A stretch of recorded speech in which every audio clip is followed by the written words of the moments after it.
All right, Gennady Golovkin, Canelo Alvarez, and Charlo. Okay, first of all, a couple things. Go check out Counterpunch Boxing on Facebook.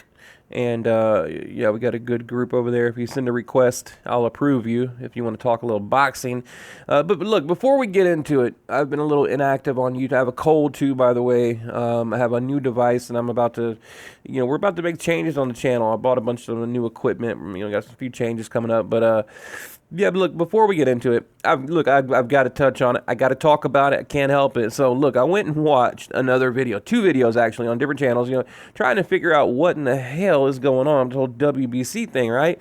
And I go to this channel, and it just, like I said, I've been a little inactive on YouTube lately because, man, I'm just getting kind of burnt out on it. But, it's mainly the I don't know, the politics of YouTube, the fakeness, the competitiveness, the clickbait, all that, So, look here. Let me just put it this way: as a person with a YouTube account, I'm talking to you. You had to create an account to get on YouTube. Therefore, you know the basics of YouTube and how to operate it, right? Do you really need someone explaining to you, every 2 seconds, to like and subscribe to their channel and to hit this button and hit that button? I mean, obviously, like, what the hell you're doing. Like, it drives me crazy. I go to these channels, and in the first 2 or 3 minutes is them, pandering to you for your money and, donate to Patreon, do this, do that. And it's like, man, get to the fucking point, And I know I'm babbling now, so, I'm kind of guilty of it too, I guess. But at least I'm not begging for your money. Now, I don't have a problem with it. I really don't, because, like I said, look, here's one thing too. The whole Canelo Golovkin fight, the rematch, I didn't monetize one video. I probably lost about $2,000. I'd say about $2,200 I could have made on YouTube, and I didn't. I just decided not to. I mean, I was just so tired of that whole game, and even with YouTube, they flag all your videos and, things like that, so I just decided not to. So anyway, I go to this channel, and the guy, like, literally reads a boxing scene article. Okay, he opens up. He's like, "Oh, this is so and so's channel," and he's like, "Give me all your money and click this, and don't forget to like and share, and oh, but here's my Patreon link. Here's this link here." I mean, it's like literally like 3 minutes, like 3 minutes of this shit, and I'm like, "Oh my god, dude, get to the point, right?" Okay. So he goes on to read a boxing scene article. Like, it's on the screen. Like, you're looking at this picture. Like, he's reading an article, verbatim, word for word. And then at the end of the video, he's like, and I thought, okay, well, he was going to give boxing scene like a shout out or maybe put a link in the description box below. But instead of doing that, he plasters like more Patreon links all over his account, So I just unsub from the channel. I'll never go back there again. I go watch another video, same thing, like 2 minutes of pandering. So I just clicked off. And that was a few days ago, actually, or 2 days ago when the news broke. And I haven't been on YouTube since. Like, I just get so tired of it. It's just like it's become a platform for begging for money. It really has. It's like, get a fucking job, people. Like, my God, you know what I mean? Get a life, get a job, whatever you need to do. Like, just stop begging for money on YouTube. It's just like, I don't know, man. It's like people are like crackheads, man. They're just like, go give me a like, give me a share, or if you sub to me, I'll sub to you. It's like, Jesus Christ, man. Like, get a fucking life, So I don't know. So I just look. I had in the rant just a little bit there, So hopefully, you find a little authenticity in my channel, and it's not so generic. I mean, that was the whole reason I created this channel, because I just got tired of all the bullshit on YouTube, So here we are. So anyway, let's get to it. Sorry, I had to get that off my chest. But anyway, the WBC has ordered Gennady Golovkin to face Jermell Charlo next, and the winner of that fight will get a shot at Canelo. Like, what? What? Wait, back up. Okay, the announcement was made at the annual WBC convention. I think it was in like Russia, somewhere like that. But we all know what's going to happen. It doesn't matter what announcement they make. We know we're going to get Canelo Golovkin, or Canelo Lemieux. Apologies, Canelo Lemieux in December. But here's the thing. Why is it David Lemieux gets a title shot, but Charlo doesn't? Okay, I mean, Charlo is the rightful interim champion. Okay, this is to me the probably the biggest WBC Canelo nut hug move of the year. Okay, it's just embarrassing, right? It is. Now let's go back a little bit. Okay, November 21st, 2015, Canelo beats Cotto for the vacant WBC, has one title defense against the dangerous, ferocious, hard-hitting Iron Chin Amir Khan. One title defense with that WBC, then vacates, claims the WBC was treating him unfairly, goes on to get the WBO light middleweight belt in the Liam Smith fight. And of course, after that, we know it was Chavez, money grab, Canelo, or Golovkin, right? Okay, so here we are today, 2018. Canelo holding the WBA and the WBC middleweight title belt. So, let's get ready for Charlo, right? He's got the WBA, WBC, Charlo's the interim. Let's get ready for Charlo Canelo. Nope, not so fast, not so fast. Like I said, the WBC rules that if Canelo fights in December, he can have a voluntary title defense and skip over his mandatory Charlo obligation, right? His Charlo obligation fight. So he can skip it as long as he can have, he can basically cherry pick anybody he wants. So, and let's remember, Triple G was slaughtered, absolutely crucified for taking the Vanez Marty Rosen fight instead of fighting his mandatory. But anyway, moving forward, right? Charlo knocks out Hugo Santana Jr. on the Broner Vargas undercard. Long story short, Charlo was next in line for the winner of Canelo Triple G. But we got problems. The WBC is allowing Canelo to have that voluntary title defense, meaning he can pick whoever he wants. David Lemieux, I repeat, he'll pick whoever he wants. David Lemieux, in-house money grab, money coming in every door, every window. It's great for Golden Boy. It's going to happen. Just get ready. Mark it on your calendar. David Lemieux, Canelo, December, right? So, I don't know, is this the new theme for the new middleweight champion, taking the path of least resistance? I think so, right? Nothing new, right? I think that's exactly what we're seeing, So look, let me break it down so everyone can understand, okay? I'll try to break it down. What's going on? Basically, you have the WBC protecting Canelo and possibly pitting Triple G against Charlo.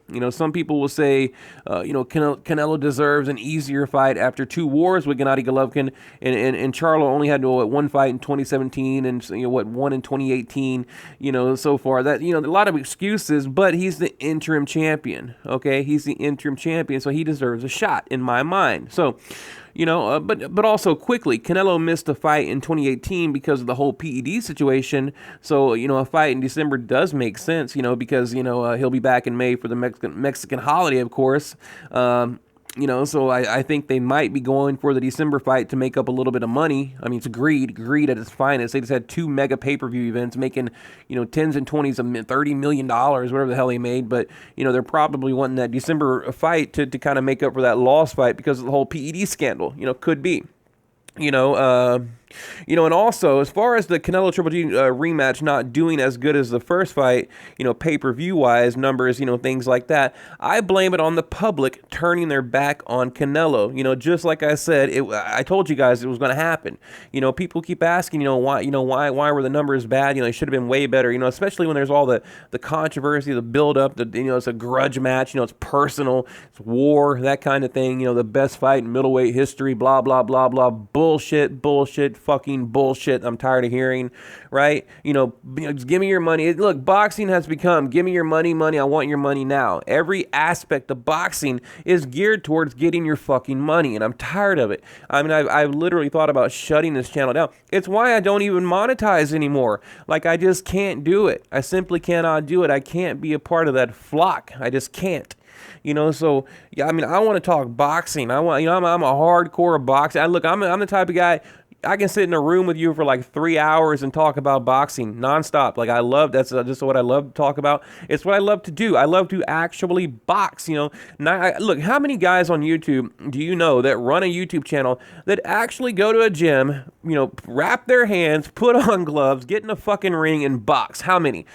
Name me 3, because I'm one of them. One right here. I think I'm one of the only guys that actually get in a ring and box. So, it's like these guys act like they're fucking experts, right? Like they just know everything. They just like the epiphany of boxing knowledge, right? And 90% of what they're telling you is off of fucking Google, right? It's boxing. It's regurgitated boxing scene articles. That's why I like channels like Thunderdome back in the day. That guy. Sure. Anthony had his people had their complaints about Anthony, right? But the dude had boxing knowledge, you know. So I like Michael Montero, right? You know, he's got his own little thing going there, but he's got insight and knowledge and things like that. There's a couple other channels that I won't mention that I like. But they're geared towards like the traditional boxing knowledge, and you know, and for my channel it's more I like news, information, entertainment. You know, like some videos are funny, lighthearted, you know, because I think a lot of these guys take boxing way too serious too. That's another problem, is, you know, a lot of these guys on YouTube, man, like they take this shit way too fucking serious, you know. So I mean, people like will tell me they're leaving my channel because this, that, and the other, and I'm just like, what? Like, what do you think I care? Like, what are you talking about, man? Like, I don't even know you. Like, who the fuck are you? Like, I don't, like, first of all, I didn't even know you were here. Here's what's funny: when people in the comments are like, oh, I'm going to unsub from your channel, I'm like, who is this guy? Like, I've never heard of you, never seen you. You're just a number to me, you know? So, and I don't mean that in a bad way, because there's a lot of you guys on here that I like. You become friends, you support the channel, and you're awesome. I appreciate it.